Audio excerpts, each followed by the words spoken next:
Ate gw'omukolo ogw'okulayiza ababaka ba Parliament ey'ekumi gukomekerezeddwa mu kusakanya ssaako n'okujaganya ku kizimbe kya Parliament wano mu Kampala. Mu balayiziddwa olunaku olwaleero muli bakiwaji b'ekibiina kya NRM Theodore Ssekikubo ne Bernard Tinkasimire.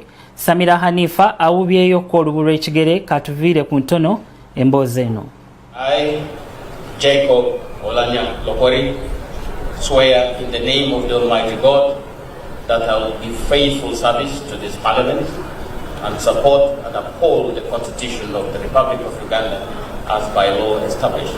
So help me God. Parliament ekomekerezza okulayiza abawaka abawera ddala 507 mu mukolo ogubadde okubirizibwa kalaani wa Parliament omukyala Jane Kibirige. Kubamu abalayidde olwaleero mwe muli amyuka omukulembeze w'eggwanga Edward Sekandi, amyuka omukubiriza w'olukiiko lw'eggwanga Jacob Olanya, General Jeje Odongo n'abalala. I, General Odongo Jeje Abubakar, swear in the name of the Almighty God that I will give faithful service to this Parliament and support and uphold the Constitution of the Republic of Uganda as by law established.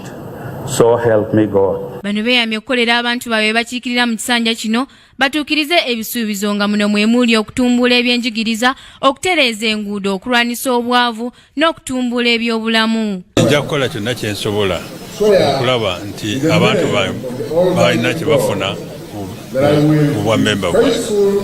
Sijja kulondamu ani oba ani.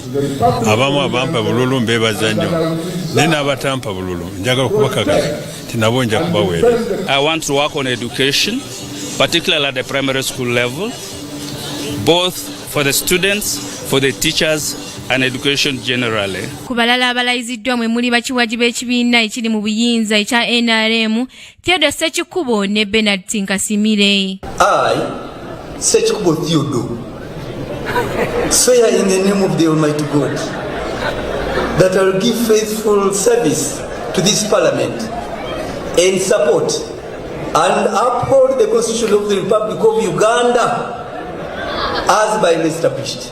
So help me God. Bano bawezengayo bagenda okuwagira kiwaji munnawe Muhammad Nsereko mu kifo ky'omumyuka w'omukubiriza wa Parliament kyavuganya ne Jacob Olanya. President ye yasazeewo nti ayagala kuwagira Honorable Jacob Olanya era ne NRM nti gwe neewagira era ne waliwo Honorable Nsereko Muhammad. Ffe tulowooza nti President yamaze okulaga ani gw'ayagala kati ekiddirira kigenda kusigalira eri Parliament.